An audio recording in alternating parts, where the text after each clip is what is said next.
Yeah, yeah.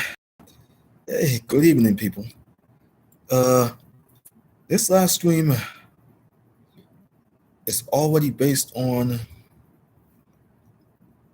the life of Christopher George Latore Wallace, also known as Notorious B.I.G.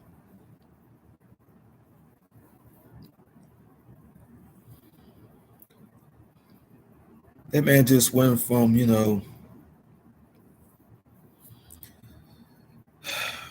being this corner rapper when he was 17 years old, all the way to, you know,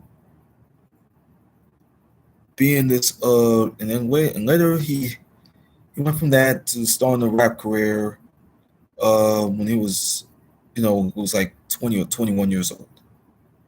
So this man has a great history of being in the game. He been in this game, and all of a sudden he started hustling, selling drugs, robbing people and shit. People that he knew, people that he can run with. In kindergarten, he used to go to elementary school. You know, kindergarten with the two people that he knew. I think it was Hubert Sam, man. Was it Michael Bynum?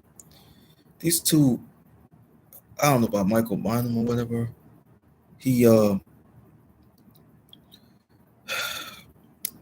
he linked up with them back to the days of elementary, St. Peter Claver School in New York, especially if it's Brooklyn, New York. He and all of a sudden went to junior high. He breezed through junior high, but high school could have been a way to go for him. Back from when he was, you know, born in the early 70s. So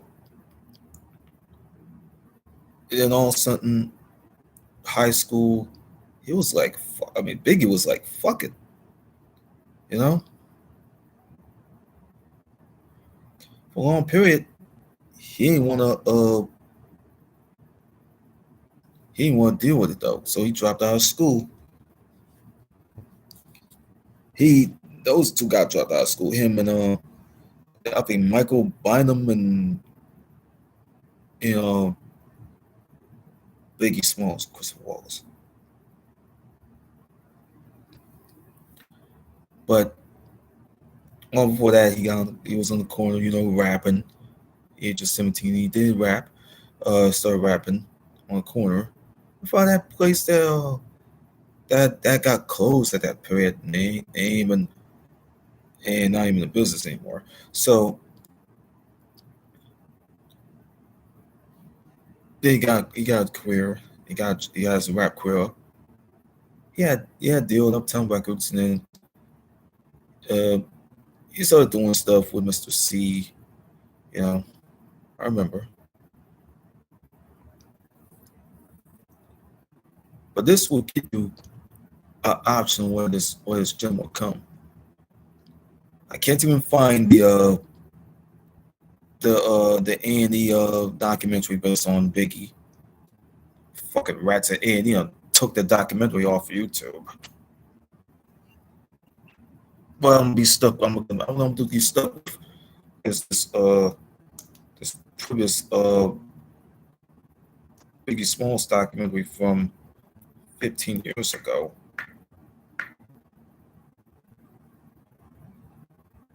It's called Bigger Than Life.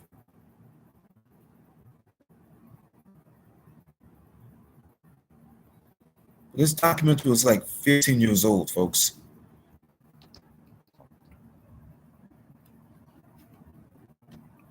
Aspen Productions. I'm not gonna lie to you. Aspen Productions had done some good work on this documentary, and It's in the memory of Notorious B.I.G. Chris Wallace, born May 21st, 1972, gunned down and killed on March 9th, 1997 in LA. Let's see what we got. Charge this motherfucker up because this thing almost about to fucking die. Hold on. I'm about to charge this thing up. Say 31, I'm about to do this.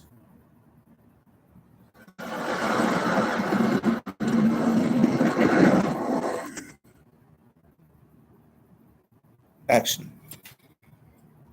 Is Biggie Smalls. This life of Biggie. That's right. This motherfucker said black and ugly as ever. Yep. There was Chris, which eventually became Big, and which eventually becomes Biggie. There's a big difference between Christopher Wallace and Notorious B.I.G. You know, only certain people blessed with that type of voice that has an influence like that. Personality is a motherfucker, man. Confidence is a motherfucker, man. You know what I mean?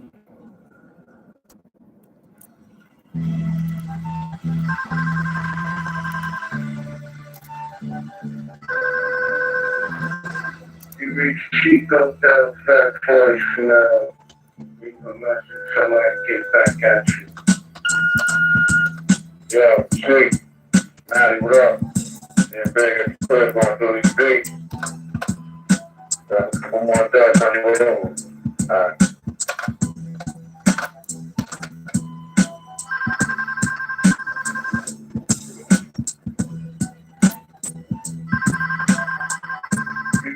Chico down fat voice now.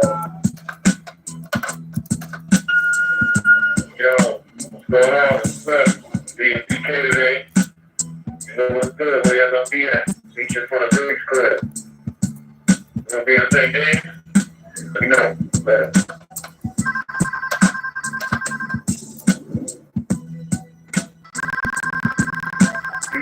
Chico down fat voice now.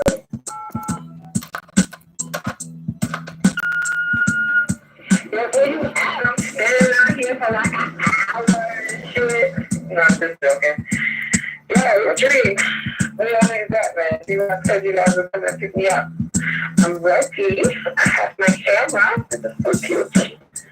And I'm ready to go. Got some special from Sheen Dog from Cali, too. So, pick me up.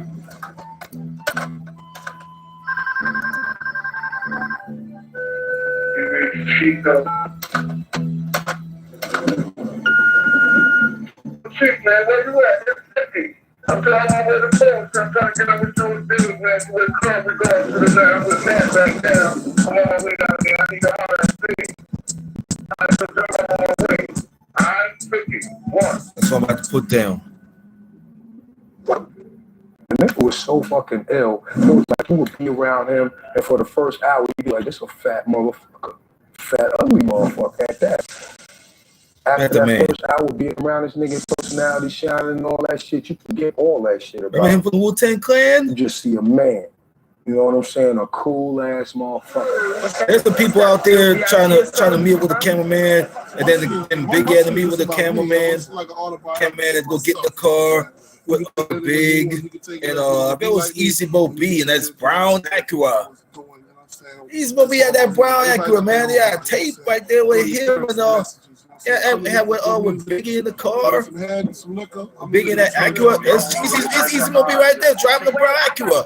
It's Easy Mo B right there. He driving the Brown Acura. He driving Big everywhere. With the fucking cameraman in the back seat riding shotgun. The Notorious B.I.G, folks. It's called Bigger Than Life. From that to the beef. In May of 1972, in Brooklyn, New York. That's what I wrote. Newly immigrated Jamaicans, George Latore and Valletta Wallace, welcomed baby boy Christopher into their world.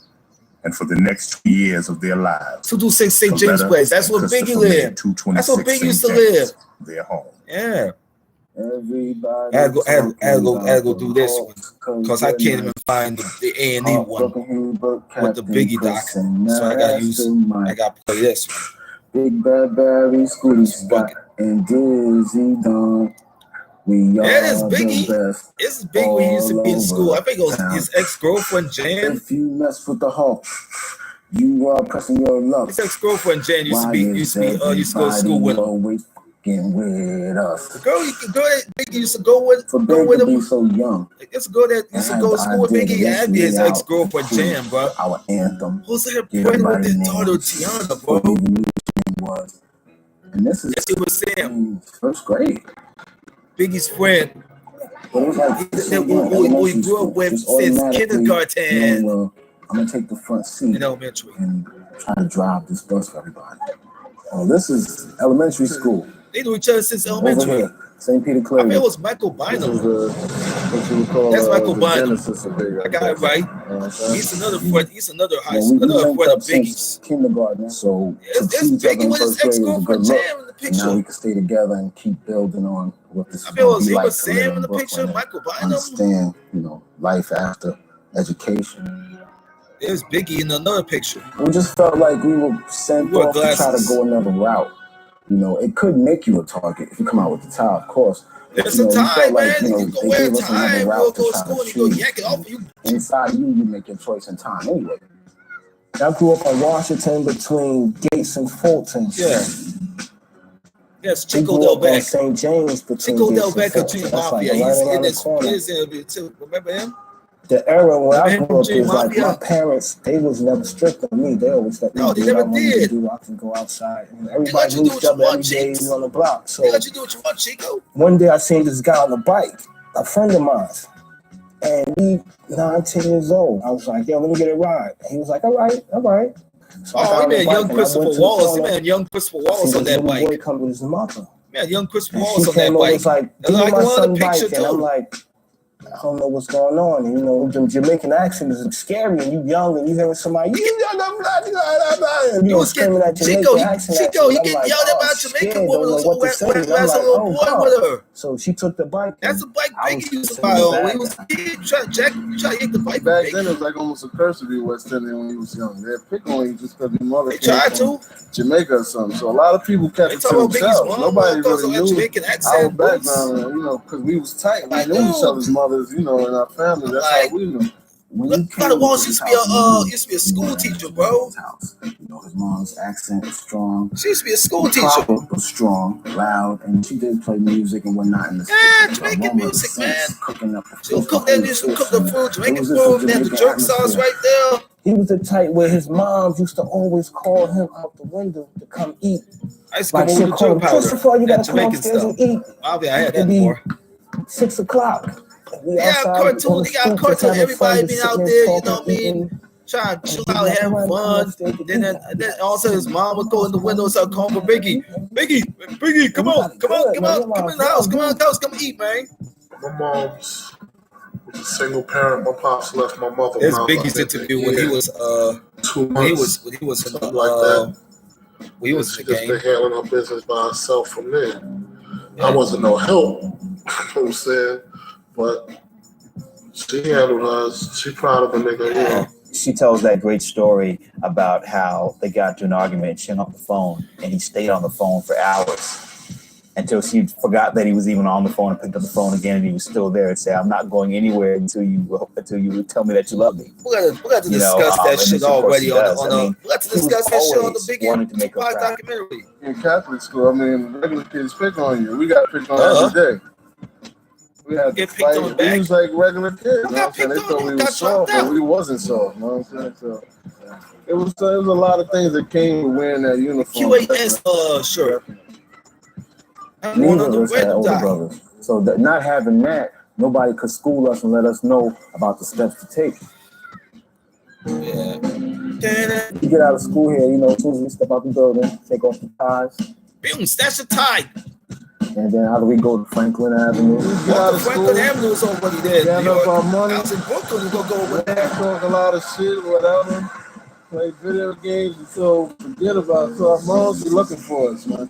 And we be missing in action. what kids did. You be gone when they came and find you.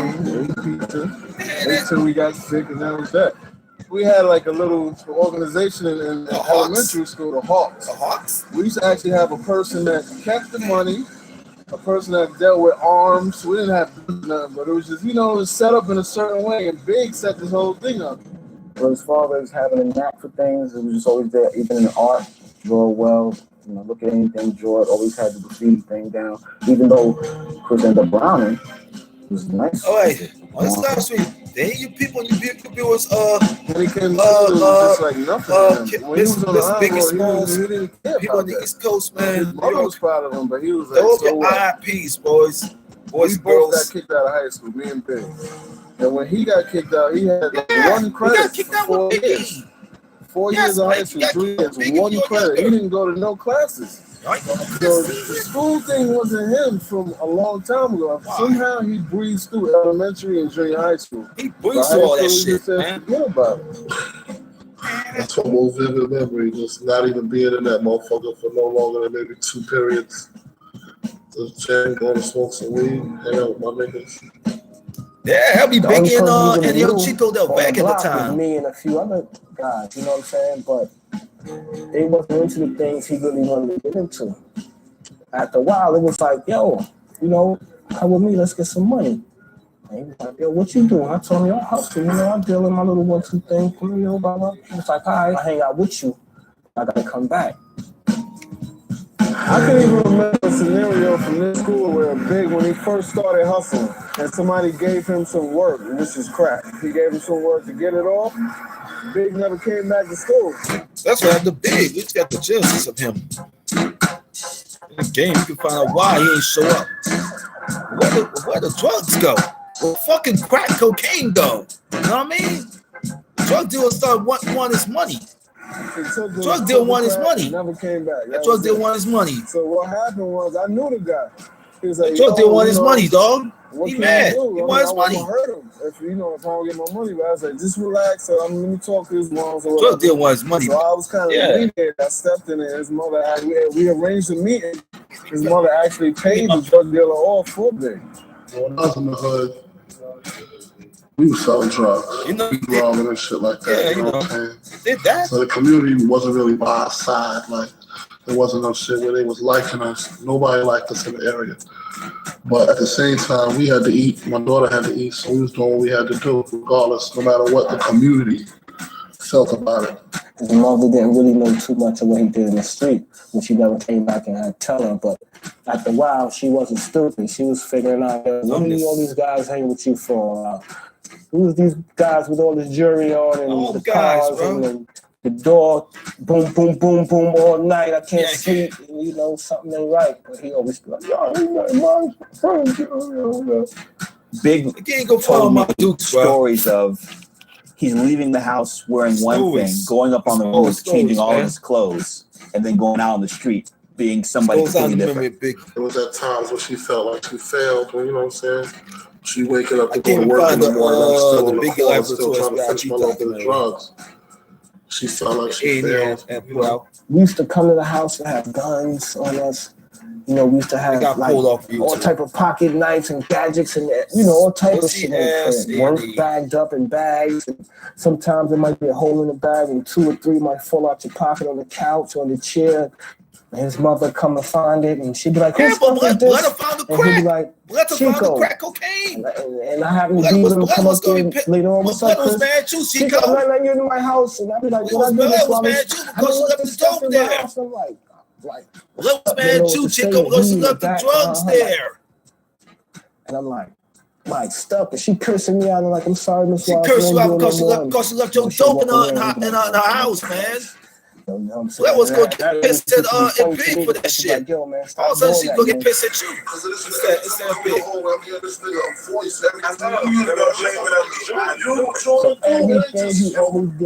a sudden, Blair will catch Big in a lie. She caught him in a lie.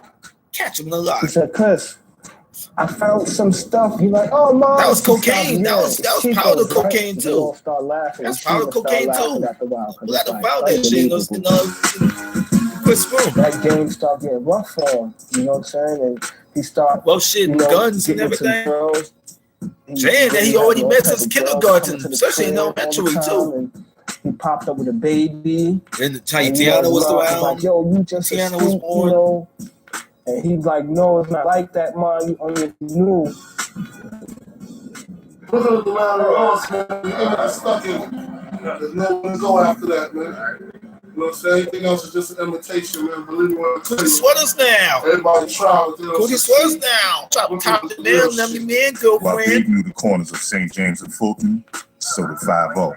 With Friction, dog. Big and his crew. We got hustle other corners, dog. Across town. Yeah, hustle other corners, man. They all got Big met friction. Chico's friend D-Rock.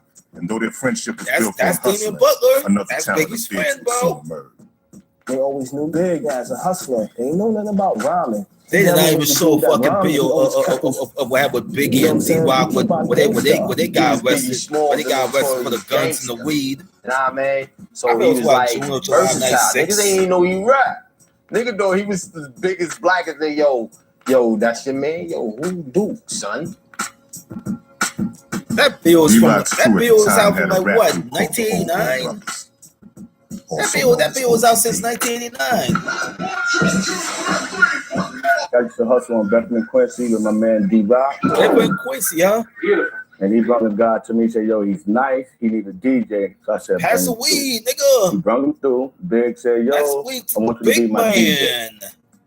B.I.G., when we came to the OGB, it was Timmy Davis. It was all over. You know, it was like a totally different story. You know, yeah, Mr. That R. guy, Yeah, Mr. R. 50 grand. Anything. Yeah, Mr. R. 50 grand. 20 in there. Was happy to have him. Oh yeah, everybody's in there. Everything happens for a reason.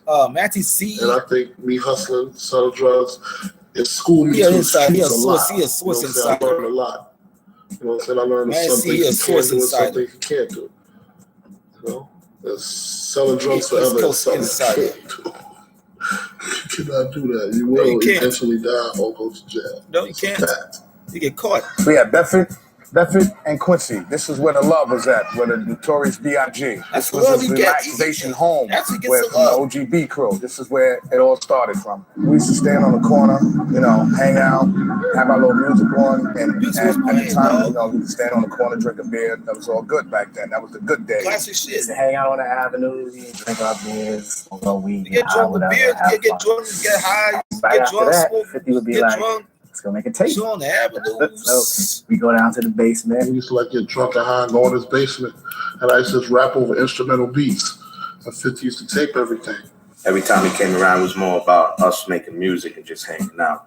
And all he did was crack jokes, you know, dance, smoke, crack jokes, eat.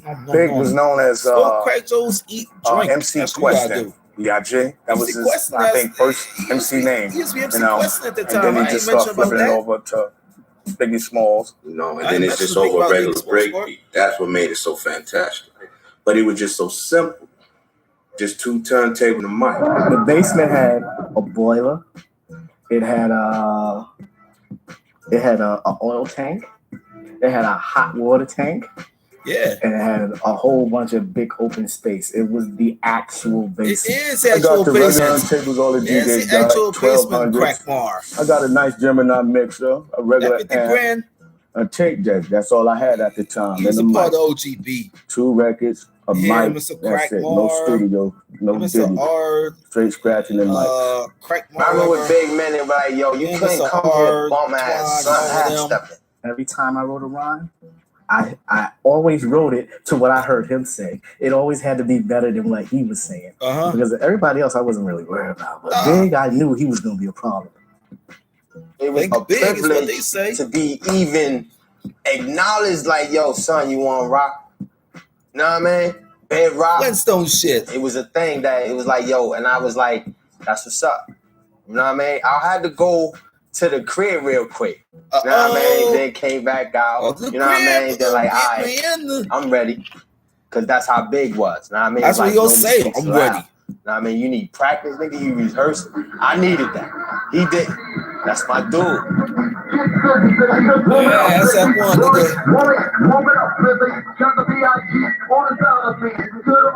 You had everybody out there, the barbecue and everything. And this place was closed at the time. We had the set right here. Yeah, and the set there. Big was right here, and you felt the love right there. He used to bring his set out there, and that was a regular thing we would do. He would bring some speakers out. I would bring some speakers out. He would call people, but really, when we bring the music out, a lot of people used to come. G-Dub, he was doing the interview too. Through. And that was it. Next thing you know, it's like 200 people standing on the street. In the video, you seen him having a good time. You know, even the time when I was on the turntables and he was dancing, it was an open mic. 50 was just throwing beats on, and you know, he wanted to make sure he got that shit recorded in the early 90s. He already got recorded in fucking 89. And it was all right. So it just turned out to be a battle. He had cars stopping. I got filmed in 89. Like I had that shit filmed in 91. He always got filmed in 89. With a lazy eye on the mic, and he's just flowing.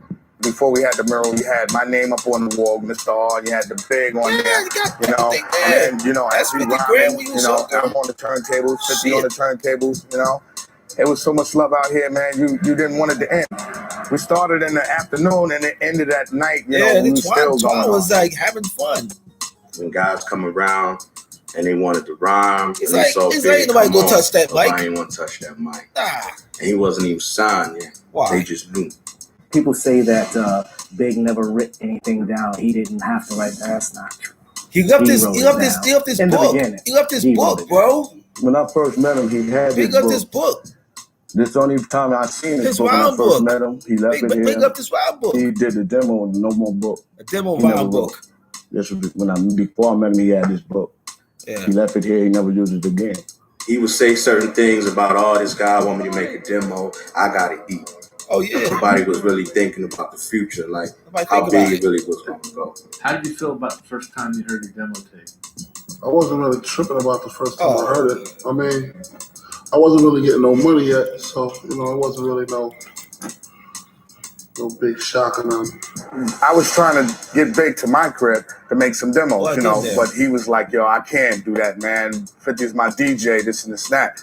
So he went back and told 50, he said, "Yo, man, I want me to come there and, you know, make a demo and this and that, you know." And 50 took B.I.G. to the basement, right? Made a little tape. Got to the basement, you, bro. We doing some uptown beats. He kicked 3 songs from there.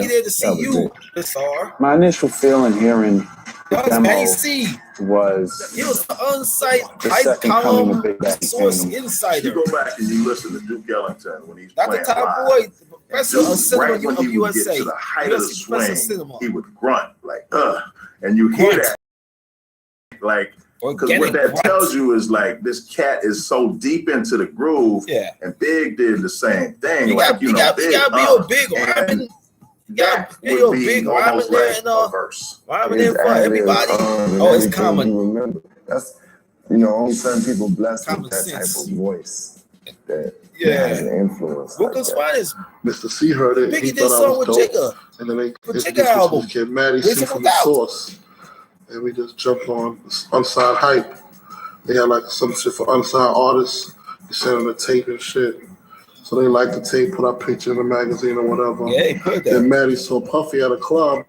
I received a phone call from Puff. That's why I got saying that he wanted to hear some material, some Unsigned Hype material, some stuff, whatever. And up there, and I played him, you know, a little bit of the Biggie demo. He laid tired of doing the heavy shit, the Mary shit, Jodeci shit. He want to do some hard shit, some street shit. So Matt let him hear my shit, and he liked it. Immediately once he liked it, that was his first kind of thing he wanted to find out. It's like, how does he look? And obviously he's a big heavy set guy. I got that point across.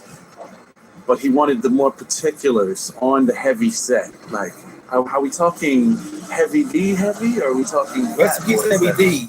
Recipes someone members of Fat As a Boys. Big, I tried to make him look like almost what we try to do a heavy D as a sense. You know what I'm saying? Kind of as far as code wise and image wise, be able to wear and move around and look the same as if I was 150 pounds lighter than him. And even though it sounds little, that's something that's very impressive. Yeah. You know what I'm saying? When a fat guy is fat. That nigga Puff definitely saw something. He saw the big picture. Like, he was like, "Yo, I want to make this dude into a star." The way I did the Unsigned Hype, I made a big deal myself not to even look at the photograph before I listened to the demo, to try to get the most objective He started on side hype column, bro. Most people, including Puff, had a different approach when they're listening to unsigned material. They wanted the whole picture. There's a picture of Biggie from the top to the bottom. Like 6'4", 300 pounds. He probably wouldn't even think that those type of words or those type of things would be coming out of his mouth. He looked like he needed to be on a football team or something like that. The street rhyming was so hard at the time too, where you could still visualize everything that he was saying then too. On top of the whole rough gangster element thing to his lyrics, I think that he was also just straight lyrically. That's a guy who produced for Tupac and Biggie. Easy Mo B. Talented. Big, he rhymed almost like he talked. It wasn't like he was trying to perform. It was just like him performing. Moving around a little bit. Yeah, outside that building, used to be a grocery store. Live from Bedford Stylist, the livest one, representing BK to the fullest. Got to pull it. It was something about the way he would say stuff, that you just loved it. He could say what he wanted, and you would dig it because it was just his flow was just beautiful. He said, "Fuck my moms and my girl. My life is played out like a jerry curl. I'm ready to die." Finished the lyric. He came out the booth. Everything. I was like, "Yo, you just said fuck your mom." That's how you felt.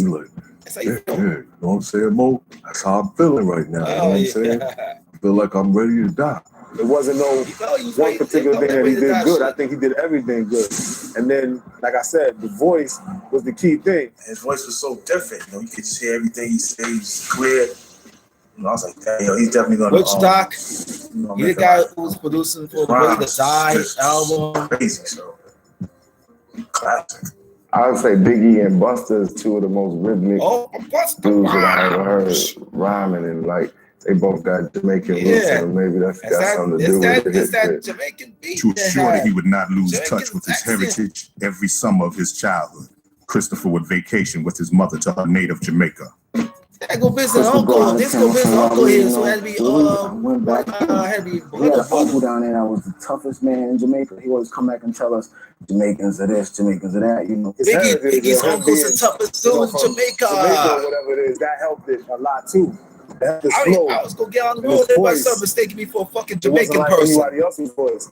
Everybody started mistaking me for a fucking Jamaican guy. Everybody thinks I have an accent like a fucking Jamaican person. Everybody can ask me, am I from Jamaica?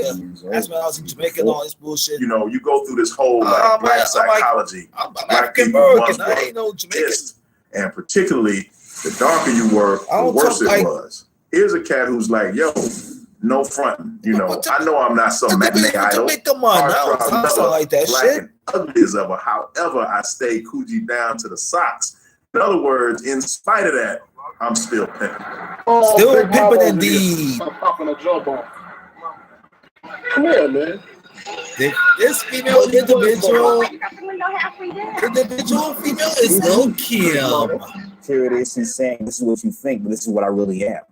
And that's part of what, I think. This is a guy who did the interview and one of the things that Steve talked about was after Big Papa became this international smash, all of a sudden his size fed into his sex appeal.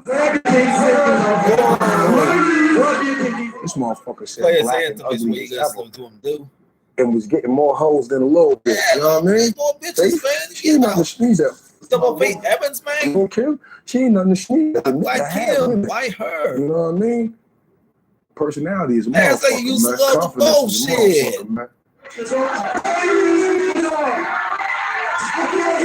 You get juicier than that. You can't get you juicier than that shit. You can't get you juicier than that shit. You can't get you juicier than that.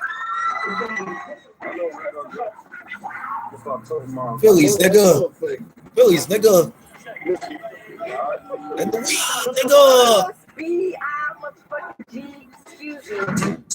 Partying all the way to the beef and everything. So what's all that other shit? It wasn't even a Bad Boy yet.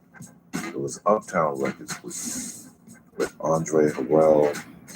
And Puffy was the intern. Puff was working. Puff was used to be working for Uptown Records, so we showed the door. Big was like a guest on there. Big was already on there. Tim Dog. I don't know if he was a guest or not. Big was already there with Virgin watching them. Heavy D and all them. / R&B label. I'll do it right. Rest in peace. That knew him. Like there was nothing else on Puffy's mind. It's doo-wop, bro. Big signed for a healthy 6-figure deal to Uptown. He did sign a 6-figure deal years ago before he had to go get the job of working for Bad Boy. My man Gucci Don. Gucci Don was there with Big. My shit is tight. I'm living better now. Gucci sweaters now. You know what I'm saying? Gucci sweaters now. The man girlfriend. I was fucked up. Now I'm doing all right. After his relationship began to strain with Andre Harrell, Puffy was forced to leave Uptown Records. Taking a list of artists along with him, including Biggie, it didn't take long before Harris, the CEO of Clyde Davis, offered to be the parent company of Coleman. Was it Young Mouth? Jack the Rapper over there? Young Mouth, Jack the Rapper. Yeah. We had a vibe going in New York, like Tribe Called Quest. Yeah, Q-Tip and all of them, bro. And the West Coast was really focused There's real hard and on badass and everything. They already had Dr. Dre, Mac 10, all these people, bro. Things like that. But I think for New York, Biggie was that. New York was looking for like a hero to rally around, you know what I mean? And it's not a disrespecting to anything else, but it's just like, you know, who was the next in line? What's next in line? And he was a part of like a special class of artists that all kind of came up in that period. You know what I mean? But he definitely was at the head. All these people, bro. See, we get into the music, we found out with all. Oh, he's Biggie with Sticky Fingers from the Onyx, man. Slowly, but sure. Sticky Fingers like, I'm gonna start robbing niggas. Fuck that. I'm gonna put this shit in the bag. We're gonna rob you now. Fuck that. Biggie was given an opportunity to do a song for the Who's the Man soundtrack. Biggie will do a song called Boy Your Bullshit. To me, I call their songs like routines. Bugs in my shit. It's real set up. It's like songs with no music. They got the bongos going, then they talking, and it's poetry. It's rap. I remember we were out there. Niggas is scared of revolution. You know, right there in front of the revolution store. You know, the plastic cups, J ginger ale, just, you know, everything being passed around. And then Moby pulls up in it was like a brown Acura. I had this Acura, man. I was just like his chauffeur. Yeah. I didn't mind being with him, you know. It was kind of like a good thing to be with him. Only thing that wasn't good was my trouble. Car used to be leaning to one side. One day, I had a tape of it. I went over there. Was already filming him, he was dude. like, yo, that's hot. Rolling up the Dude, weed. you put that in a song. What he gonna do? It was from a routine called Niggas is Scared of Revolution. The song is going on all the way, it gets to the end, and it goes, you know, and I know, niggas love party and bullshit and party and bullshit. Yeah. We go into the studio, did our first songs and everything, and I was like, yo, dude is incredible. He is everything that Mr. C and Puffy and everybody was saying about him. When I heard the song, what he put together, it made sense. If you never heard The Last Poets. You heard that. There's people who just look at that like, yo, that was a dope hook. Yeah, that was fly. Last Poets has already been heard to Play Justice, dog. The Last Poets song, it was kind of inverted. That's what he did. I got into the shit, tell a story, you know what I'm saying? Just to let niggas know how I feel about the situation. To me, this is one example of how postmodern hip-hop culture has always been. When Biggie flipped a Last Poets sample. It got turned to party and bullshit. Critical. It got turned to party and bullshit. You know, excessive partying and made that into a party song. It turned to party and bullshit. Song, he'd be like, and a fucking fight broke out. And you hear niggas, a fucking fight broke out. We all start fighting in the club and shit like that.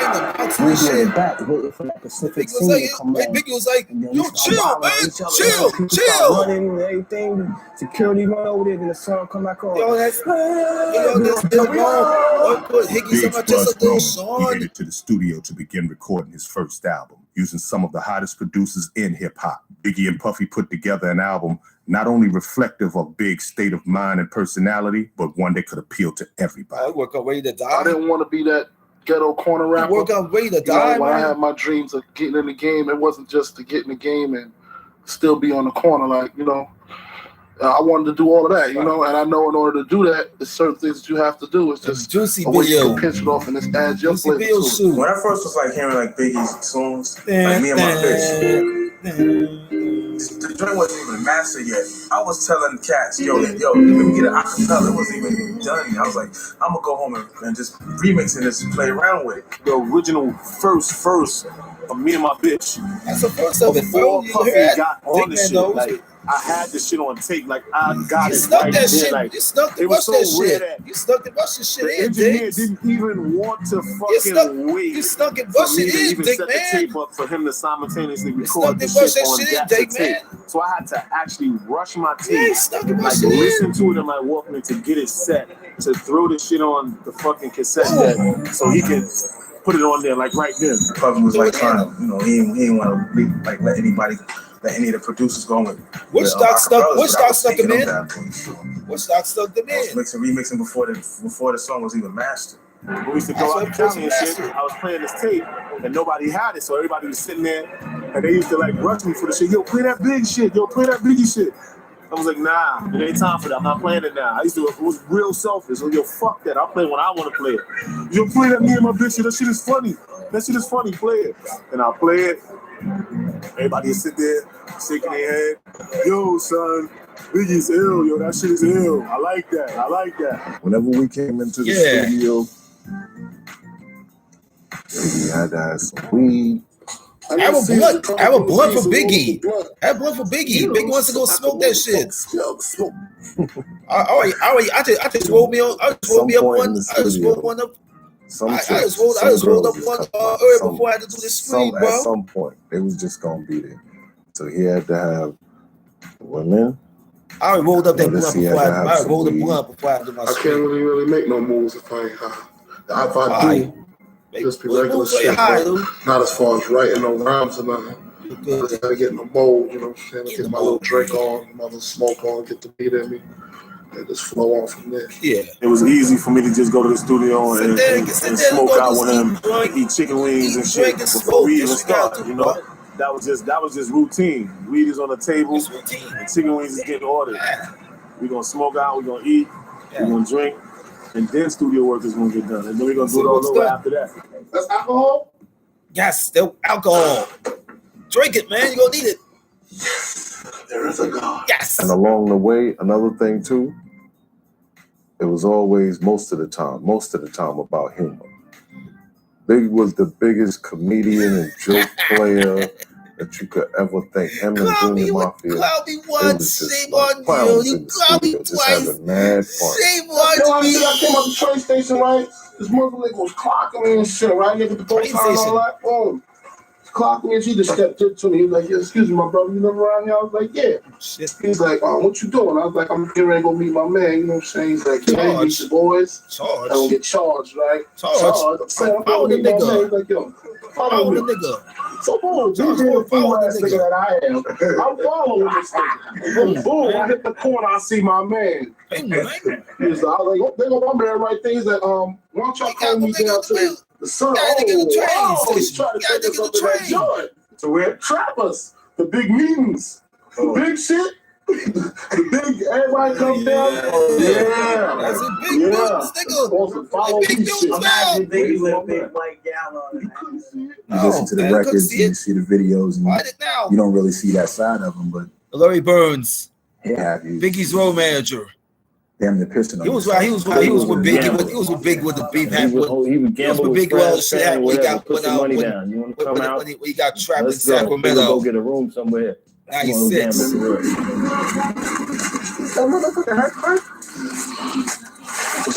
Yeah, gamble, he had bro. no problems winning all gamble, bro. Like he was funny with it. Clean people out. What's the money? Keep that track. Go down the track. Clean them out. What all your money? Where all your money for these guys? Clean them out. Where all your money? That could be you. That could be you, Big. That could be Big. That money's right there with your hand, Big. That could be you, nigga. That could be you, nigga.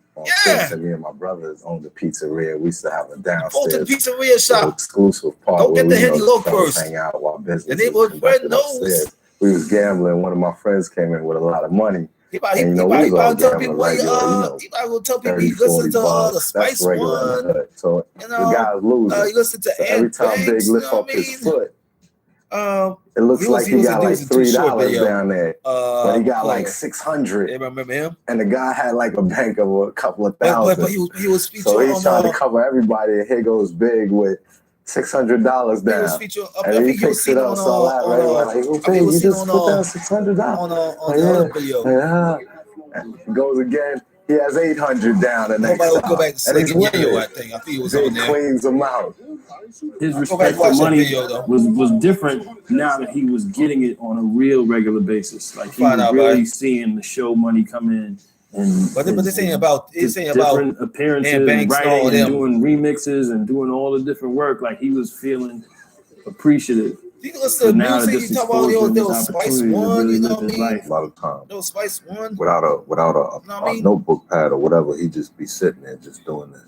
I mean, it was like Ant Banks, especially. You calling me? That was Tupac, you know what I mean? And the next thing you know, but next month, 20 minutes, whenever later. Tupac's birthday. All right, June. I'm ready to do the joint, man. Mommy would do it in June. When he was in the booth, usually he would do like one track, and then he would his one rap track. I'm now doing this for Big right now. Do his hooks. But then after the lyric hook set up, in the memory, I'm doing this stream and all of that. I'm doing a stream in the memory of that man right there. Biggie Smalls. So if I put my doubles on it, that's gonna sound chunky. What's the deal? School me, see what's up? Hawk, school Biggie, school Hawk. What you doing, man? School Hawk. My backgrounds and that's it. I can float, right? Yeah, it's the right line. It's cool, man. What's the deal, Hawk? School me, man. School Hawk. You know what all rappers say? Like Dave Chappelle said, "Turn my headphones up." Turn them up loud, man. That was like his biggest complaint. Like turn my headphones up. Turn my headphones up. Check it out. Turn the motherfucking beats up. Oh, I got to hear it louder than that. Oh, yeah. Now turn the mics down a little bit. He was a no nonsense type of dude going in that booth. Yeah. As long as them headphones was loud enough for him, the music was right. He go in there and bang the track out and come out. I'm not talking about somebody that go in there for like hours and stuff. Not Biggie. He wasn't going in there. Fucking family dog ran out of fucking. I'm turning up in the brain, so I'm about to go up in the lay that down. You know what I'm saying? But we gotta be up out of here though. We only got about an hour left, so I'm trying to Biggie on the phone. You want me to call you when I come to the crib? All right, I'm gonna call you. Yeah. I just think that he just said what was on his mind. I don't even think he wrote down a lot of things. At the Lord Digger. At first, I think he just went in and just heard the beat and found a groove and said, "Yo, this is gonna be the flow that I'm gonna put on this beat or this particular track." In his mind, his imagination. On the mic, man. Get B.I.G. on the mic. Whatever came to mind, he wanted to put it on that track and make sure that the flow, like I said, it fit the track. Yeah. And I think that's what he did the best. When he would flow, and it's a hard thing to do. That's the WAP. That tone, the melodic, the voice. Then I squeeze 3 at your cherry M3. These guys represent the West. A lot of cats learned off here. Represent the West. Cats don't really doing that. Represent the West. LA. That's all I look at. Los Angeles, California. Niggas tired of being on the streets. Niggas tired of robbing and stealing. Niggas tired of selling drugs. They got little rap skills. They want to put their shit out and try to get some money. Niggas tired of being on the hood, fucked up. Yeah. Tired of that? They think coming off the streets is destroying yourself. Fuck it. I seen everything he was going through out there on the street. The breast cancer rough. I guess he felt like at that time that blood was what he had to do. Imagine you yourself, you trying to make it. Got diagnosed with breast cancer. She got breast cancer. You feel doomed. You feel pushed into the corner. She had that remission. You feel like you gotta do something. She had that remission. I guess that was his way of saying, she had remission. I'm ready to die. Out the house, he's like, yo, I wrote a song about you, brothers, like about y'all.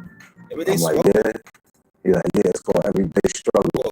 I was like, wow, but I was like, when you come up with an idea to write a song about me and my brothers, like, he saw an idea. He saw some type of topic that needed to be touched on. Everyday struggle was it, you know? because he used to see how much we used to struggle every day. I mean, I would say owning a business. I remember us all sitting on Grand Avenue listening to that beat forever. And Biggie sitting there like, wow. I had such a hard time to find that sample, man, because I did it and didn't save it. And then they wanted it, and then you had to find the sample. Yeah, I had to find it, yo. I was looking everywhere trying to find the sample, and I was like, you know what? I'm gonna take it right off the tape. Big was like, yo, that's gonna be the single. Yeah, as soon as he pulled the shit off, I heard the Juicy sample. I was like, oh man, I ain't even gonna go for that. It was just, I guess. I remember him saying he wanted to rhyme over that. Yeah, I remember him pitching to Matt, like that he was gonna get on Juicy. He was gonna get on. And Matt was on some real like, you sure? Yeah, I wasn't really crazy. He was like, yo, Woodstock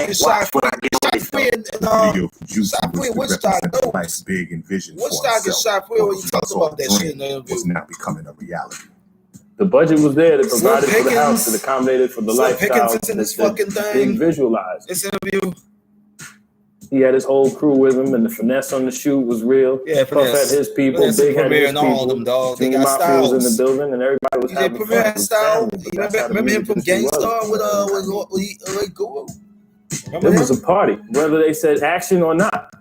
You know what I'm saying? Big is a character. He's going to be making jokes and clowning. Yeah. Everybody's going to be running around, and it's just the excitement of entertainment business. Get the power, if you listen to like Juicy, to me, that's like a manifesto. That's like, you know, Karl Marx or something. You know what I'm saying? I mean, it's like it's about social mobility. Just like a barbecue record, though. That's an instant. That's like every Brooklyn, Queens, all Brooklyn. I remember saying I want to rhyme over that Benita Applebaum remix. Benita Applebaum. Word for word. Benita Applebaum. I had it for a while. And Puff just told me, "Oh man, you write something dope to this song, yo. It's damn near certified get platinum shit." I know. Black if you need it, bro. And his track Black, you can go platinum with that shit. He don't really do nothing that fails. So I take his word for a lot of shit, which is true. Dude, grab Black. The Big Papa shit Black, you gonna need it. The album Black, you gonna need it, man. Big Willie, first Brooklyn nigga to go platinum. Yeah, you know, it's all good. Juicy. Living in the hood. Way to die. I'm not lighting on the producer. Most producers are better than me. You know what I'm saying? Well, they know how to. I don't know how to play the instruments, program the machines, and nothing. You know. You know what to do with them. How have you worked in the studio? I mean, I have people that program. I explain why Puffy was allowed not to speak about. My stuff is less of a science about what the case regarding Biggie. Big love. Even though that was his man in there, you should have let that man speak on what happened to Big. He look out for me. Man's been dead for 25 years. Gave the nigga a chance. He just let that man. Yeah, just let Puff say something. That I ever seen. DJ Rogers, remember him? That he co-wrote the Only You song. The biggest thing with Puff and Big, besides music, was really just making him change his rhymes up. To me, like from a songwriting perspective, like the way like he's just killing it. We was the guy who signed Junior Stuff it out like subtle. You know, the jewels are in there, but then he's still keeping it slick, keeping it clean. Still you know, just that's when you're like, oh man. A lot of other people take, well, you know, he used to sell drugs and now he's doing good. Well, I guess he used to sell drugs. Guys, they never really talked about welcome to this chat. I just think it's the music, you know what I'm saying? The lyrics itself is tight, the music is tight. And you know what I'm saying, with my management, have your chance to connect in my Puffy and everybody, get my chat, they little extra added, you know what I'm saying? It helps. So all of the producers on that album, I think that was a rare breed of a mixture of people that was put together to make a classic album at that time. And all of us had our own different styles that we brought to the album. You did have your style? You know, Easy Mo B had his style, Lord Finesse had his style, we had our style, you know, and the other producers, Premier had his style. Yeah, from Gangstar. He got his style too. Give me the loop. Premier got style too. Gangstar got style. Did I say the what? Yes, you did say the what, Easy Mo B. Talked about the man. He knows he had a gap in no teeth, like, bro. God damn, this thing got a big ass gap between his teeth and shit. You know what I'm saying? But I knew he was an OG. You know what I'm saying? I knew I respected that. I respected what he did and shit. When I heard the beat, it was like I was even more of a fan.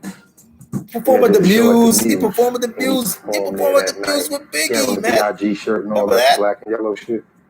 And that was the night I met him. He approached me and asked me to do the joint with him. They saw from Way to Die. Big always loved meth the most from the jump. I think the proof is in the pudding if you listen Way to the to Die, remember that? Because I'm the remaster. I already got that remastered one already in here. I got the remastered he thought it was like a catchy way for me to bring in my verse. I built on my verse from there. We wrote our verses right there. It was a real cool environment. He had a good vibe about him and shit. I had already known Puff, you know. So it was cool. It was real cool. You just see Big sitting there at the console, just smoke the way as you can. Backwoods, smoking down to the bone, just bars and smoking hash marking on the paper. Bars and smoking not writing, just bars. And then 2 takes, done. As far as go, we both had our input on the hook. You know what I'm saying? It was like, my shit was the fuck the world, don't ask me for shit. Everything you get, you got to work hard for it. He came with the honey, shake your hips. You don't stop. Niggas back to the clips, keep on. Yeah, you going with the Wu-Tang? When you in the zone and you vibing with somebody that you know is just as good, it's like 2 actors. It's like Pacino and De Niro doing scenes together. It's magic. Everybody knows this movie Heat. He know that Pacino got his shit together. Pacino know De Niro got his shit together. So when they throwing little shit at each other, the other one's catching it and he's rolling with it. Because they professionals with it. Same shit with me and Big. Act the move. Listen to that song. Act the move. It sound like they actually just like going at it. Punch. It's like 2 dudes. You punch and go neck and neck. They friends and they cool, but they sparring. You ever seen that keep punching. Keep punching New York. Keep punching New York boxing. Big was on a track with you. No matter how cool he was with you, it was like he was sparring with you. Always vying for that high competitive spot. At that point in time, it was like Wu-Tang was the shit. So Big go act like Meth already. Big act like Meth already got him on his own shit. You know what I'm saying? But I like Sun music. He actually came to me and said, I think Meth got me on this record. And I was like, what are you talking about? He said, yo, I think Meth got me. I said, what do you mean you think he got you? He was like, yo, I think he spit more flame shit than me on my own shit. I was like, nah. And then the side about babies on motherfucking album covers and people talking about people talking about Nas and all this shit, and I think there was like when I started talking about niggas biting off a Nas album and even on that, I wouldn't even niggas is biting off a Biggie album right there. But if he felt that way, niggas is talking about niggas is biting off other albums. But my opinion is, I think we elevated each other. Which Matty C will know. We connected on a whole different level because this is after that shit. They didn't necessarily dislike the fella. You know what I'm saying? This is after the what shit? Competitive sport. Listen to Raekwon. I don't know this rap game. Listen to the chef. Have you ever was in that type of position before? Listen, Jason, know what he's talking about. This business. They trying to feed you poison. I don't give a fuck what nobody say. Ain't nobody getting this game to just be an average motherfucker. I don't give a fuck. Everybody that starts this shit, they want to be the largest rapper in the world. That's their dream. They want to be large. They want to be in it. Nobody don't want to just come in here and make mediocre money and just live, average. If you want to live average, you could have got a 9 to 5. The way Big was popping and the way the Wu took that, it grew into something else. I don't know exactly what it was, but that little slight about babies on album cover. I know, man. Your album cover and shit. Won't bad enough they biting lines like niggas killed me. But they came with some niggas bit off a Nas shit. You know what I'm saying? Niggas caught his little album cover. Nas to that shit. After working at the Source, Matty C went on to head A&R at Loud Records, signing Raekwon and Ghostface Killah of the Wu-Tang Clan to their own solo deals. I think Ray and Ghost, they appreciated the fact that I was one that went and signed them. Trying to work with them out of everybody in the Wu. But at the same time, they also want to establish. And MAC was buddy with Steve Ripken. MAC was buddy with Steve Ripken. They didn't want to fuck with it. So now we all blown up and everybody want to be down there. Records. Big was looking at me like, yo, how do you let that go down? Big wasn't fucking with me for a minute. Big ain't happy. I'm like, is that what I'm supposed to do? Tell the artist what not to say on the record? Word? That's what you want somebody doing to you? He ain't do shit to them for me to be like, I ain't fucking with Biggie. You know what I'm saying? He didn't even respond to that shit. You know? He kept it to himself. I respected that. And eventually they did too, because they got a lot of love for Big Pop. Have you seen Racist Love Once? That's a little big. What he said to you before, just that it wasn't too right. That's more than too big.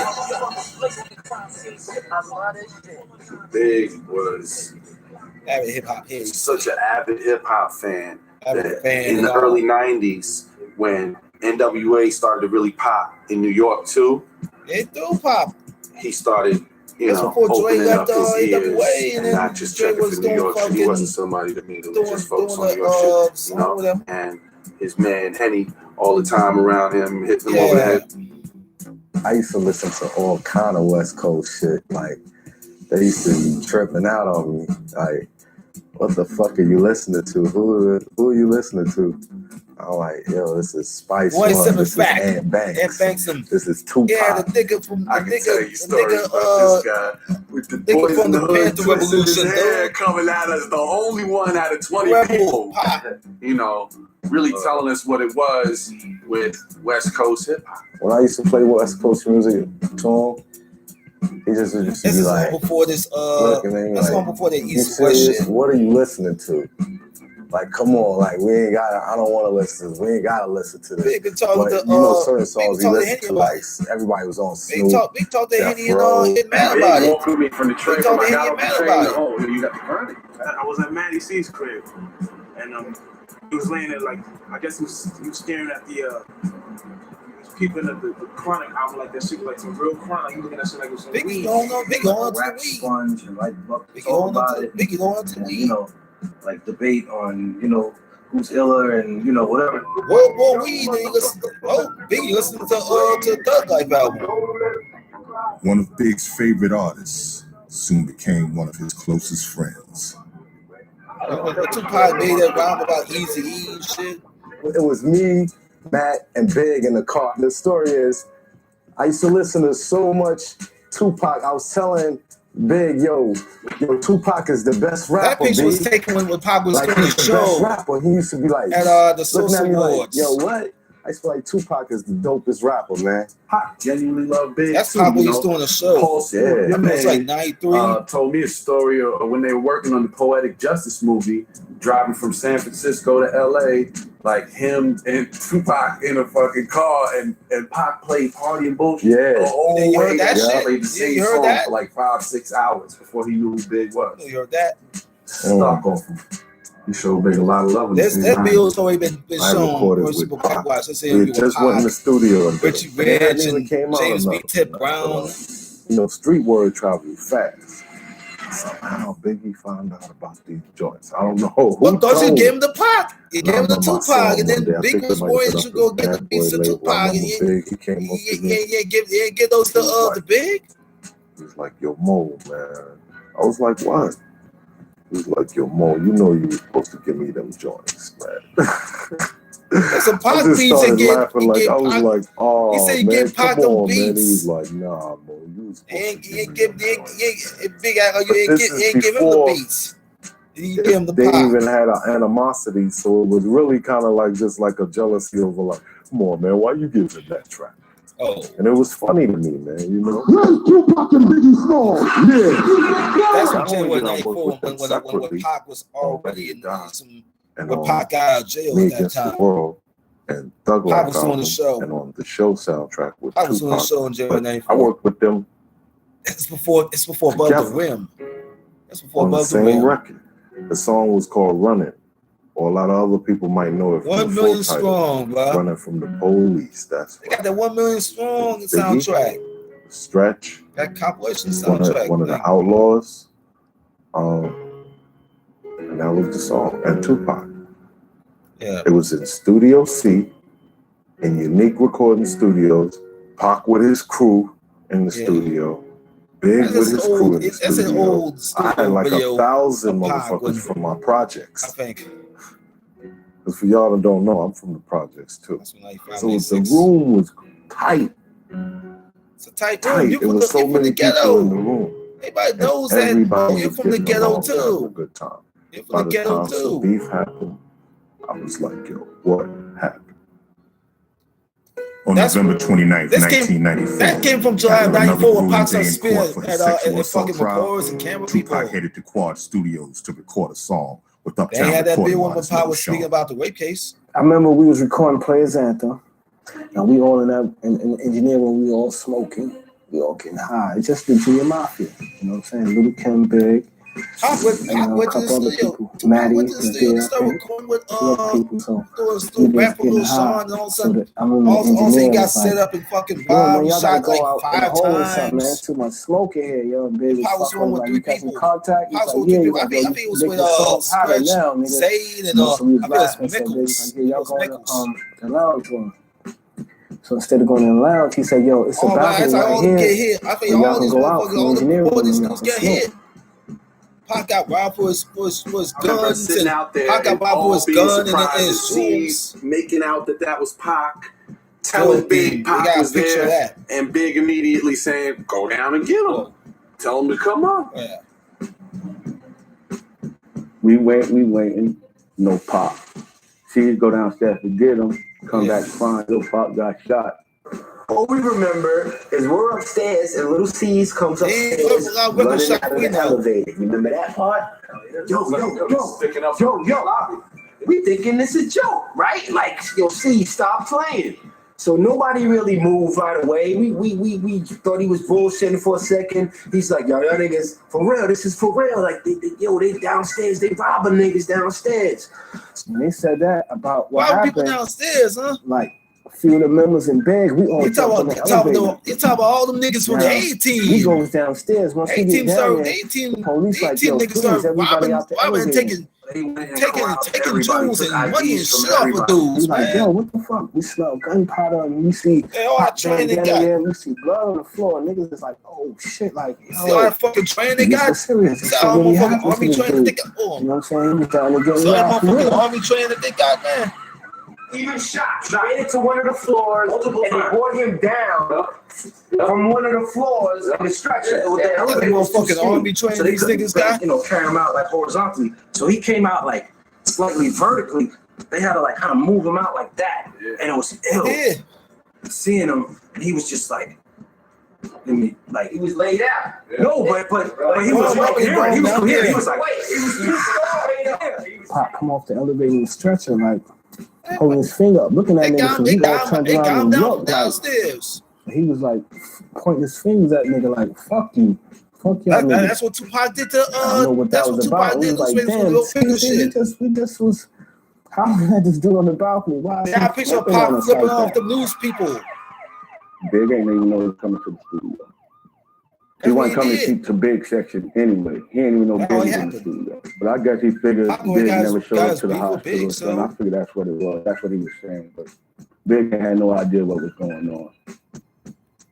There's Pac coming out the hospital, bro. He did. The next day he went to the hospital. And I was with Big and he went home. So he was more nervous than anything. He was like, yo, that's. He gets always taking that same coils when he came out of. You know what I'm saying? And Puff did put out a song called "Who Shot You," which Big months Tupac ago. got shot 5 times in the studio. As a radio song. As everything started to evolve from that night, I realized that there was, real, serious danger beyond what was just going on a music level. When he got locked up, Big should have reached out to him. Pac's mugshot. Talked to him, but I think he would have been more open arms. And you in jail, you getting a letter from somebody, you can't just rip it up. You're gonna eventually read it. Like that old concept picture. Really cared about him, you know what I'm saying? And then out of all that, I'm up here working with Puff. I came up here to do something, whatever, and Puff hooked me up with you. Why you think that's Why Puff couldn't help, get me out of jail when I needed to get out of jail. Big Who was there to help Pac me? anyway. That's how Pac looked at it. But Tupac left the fucking hospital. Or whatever. Big never, I guess, tried to even Pac was going this big. At House of Blues in LA. Drive through the 6, he's dissing Biggie.